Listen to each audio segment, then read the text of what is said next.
ವಂದನೆಯನ್ನು ಸಲ್ಲಿಸ್ತಾ ನಿನ್ನೆ ನನ್ನ ಒಂದು ಭಾವನೆಯೇ ಬೇರೆ ಥರ ಇತ್ತು ಮೇಡಮ್ ನೋಡಿದ್ರೆ. ಹೇಗೆ ಅಂದರೆ ನಾವೊಂದು ಸರಿ ಒಂದು ಯಾವುದೋ ದೇಶದ ಒಬ್ಬರು ರಾಜ್ಯಪಾಲರು ಬಂದಿದ್ದರು, ಗಾರ್ಡ್ ಆಫ್ ಆನರ್ ಕೂಡ ಬಂದಿದ್ದರು. ಆವಾಗ ಅವ್ರನ್ನ ಅಬ್ಸರ್ವ್ ಮಾಡಿದಾಗ ಅವರು ಯಾವುದೋ ಒಂದು ಟೈಟ್ ಇರುತ್ತೆ ಪ್ಯಾಂಟು, ಲೂಜ್ ಇರುತ್ತೆ, ದಪ್ಪ ಆದಾಗ ಏನು ಮಾಡ್ತೀವಿ ಅದನ್ನು ನಾವು ಹೊರಗೆ ಬಿಡಿಸಿ ಹಾಕೊಂಡಿರ್ತೀವಲ್ಲ, ಆ ಥರದೊಂದು ಪ್ಯಾಂಟ್ ಹಾಕೊಂಡಿದ್ರು ರಾಜ್ಯಪಾಲರು. ನನಗೆ ಆಶ್ಚರ್ಯ ಆಯಿತು, ಒಬ್ಬರು ರಾಜ್ಯಪಾಲರು ಈ ಥರ ಪ್ಯಾಂಟ್ ಹಾಕೋತಾರಲ್ಲ ಅಂದರೆ ಹೆಂಗೆ ಅಂತ ಅರ್ಥ ಆಯಿತು. ಅಂದರೆ ಜ್ಞಾನಿಗಳು ತುಂಬ ಸಿಂಪಲ್ ಆಗಿರ್ತಾರೆ ಅಂತ. ಉದಾಹರಣೆಗೆ ನಮ್ಮ ಒಬ್ಬ ರಾಷ್ಟ್ರಪತಿ ತೀರೋದು ಅಬ್ದುಲ್ ಕಲಾಂ ಅವರು ಈ ಥರ ಇರ್ತಾರೆ.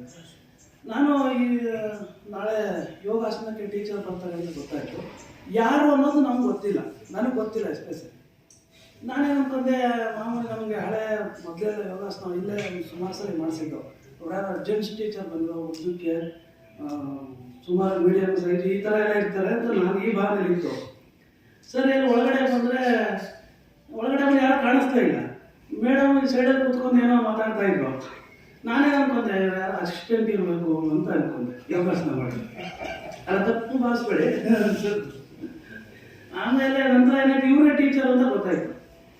ಆಮೇಲೆ ಅವರು ವೈಟ್ ಶರ್ಟು ಇವೆಲ್ಲ ಹಾಕೊಂಡಿದ್ರಲ್ಲ, ಯಾರೋ ಸ್ಕೂಲ್ PT ಟೀಚರ್ ಇರಬೇಕು ಅಂತ ಅನ್ಸುತ್ತೆ. ಅದು ನನ್ನ ಭಾವನೆ, ಹೆಂಗೆ ನಮ್ಮದು ಬದಲಾವಣೆ ಆಗ್ತಾ ಬಂತು ಅಂತೇಳಿ. ಆಮೇಲೆ ಅವರು ವಿಡಿಯೋ ಕಾನ್ಫರೆನ್ಸಲ್ಲಿ ಅದೆಲ್ಲ ಮಾಡ್ತಾ ಇದ್ರಲ್ಲ, ಇವರು ಸ್ವಲ್ಪ ಇದು ವಿಡಿಯೋ ಎಲ್ಲ ಮೊಬೈಲ್ ಅಡಿಕ್ಟ್ ಆಗಿರೋರು ಈ ಥರ ಅಂತ ಅನ್ಕೊಂಡೆ ನಾನು.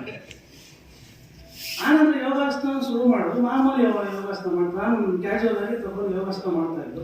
ನಮ್ಮ ಬಾಡಿ ಟಚ್ ಆಗ್ತಾ ಇರಲ್ಲ, ಅದನ್ನು ಟ್ರೈ ಮಾಡ್ತಾ ಇದ್ದು. ಆ ನಂತರ ನಮ್ಮ ಇನ್ನೊಂದು ಏನಾಯ್ತಂದ್ರೆ, ಆರ್ಪೈ ಸಾಮರಿಗೆ ಕೂರ್ಸ್ಕೊಂಡು ಬಂದು ಮಾಡಿ ಅಂತೇಳಿ ಅವ್ರಿಗೆ ಕಲ್ಬಿಟ್ಟು ಪನಿಷ್ಮೆಂಟ್ ಕೊಡ್ತಾವ್ರೆ. ನನಗೆ ಆಶ್ಚರ್ಯ ಇವತ್ತು ನಮ್ಮ ಮಾಸ್ಟರ್ಗೆ ಗುರುಗಳು ಅಂತೇಳಿ. ಹಾಗಾಗಿ ಆಮೇಲೆ ಆಯ್ತಾ ಅವತ್ತಿನ ಆ ದಿನದ ಎಂಡಲ್ಲಿ ಮೇಡಮ್ ಮಾಡೋ ಒಂದು ಏನು ಉನ್ನತ ಸ್ಥಾನ ಹೋಗಿರೋದು, ಅಂತಾರಾಷ್ಟ್ರೀಯ ಮಟ್ಟಕ್ಕೆ ಹೋಗಿರೋದು, ಇವೆಲ್ಲ ನಮ್ಗೆ ಗೊತ್ತಾದ್ಮೇಲೆ ಏನಾಯಿತು, ನಾವು ಅನ್ಕೋದು ತಪ್ಪು. ಬುದ್ಧಿಜೀವಿಗಳು ತುಂಬ ತಿಳಿದಿರುವಂಥವ್ರು ತುಂಬ ಸಿಂಪಲ್ ಆಗಿರ್ತಾರೆ ಅನ್ನೋದಕ್ಕೆ ನಮ್ಮ ಮೇಡಮ್ ಅವರು ಉದಾಹರಣೆ. ಇನ್ನೊಂದೇನಪ್ಪ ಅಂದರೆ ನೋಡಿ, ಇವತ್ತು ಮೇಡಮ್ ಹೇಳಿದ್ರು ಯಾರು ಬರ್ಕೆ ಹೊಡ್ತೀನಿ ಎದುರಿಸ್ಬೇಡಿ ಅಂತ. ಹೆಂಗಾಗಿದೆ ಅಂದರೆ, ನಾನು ಕ್ಯಾಶುವಲ್ ಆಗಿ ನಾವು ನಿದ್ದೆನೇ ಮಾಡಲ್ಲ ಅನ್ಕೊಂಡು ನಾನೇ ಒಂದು ಸೆಕೆಂಡ್ ನಿದ್ದೆ ಆಗೋಯ್ತು ನಮ್ಮದು.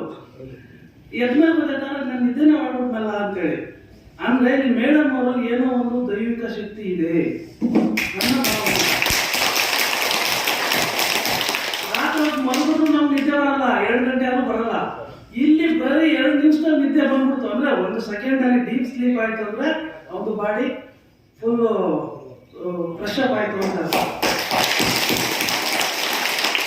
ಹಾಗಾಗಿ ನಾನು ಅವ್ರಿಗೆ ತುಂಬ ಹೃದಯಪೂರ್ವಕ ಧನ್ಯವಾದಗಳನ್ನು ಅರ್ಪಿಸಲಿಕ್ಕೆ ನಾನು ಬಯಸ್ತೇನೆ.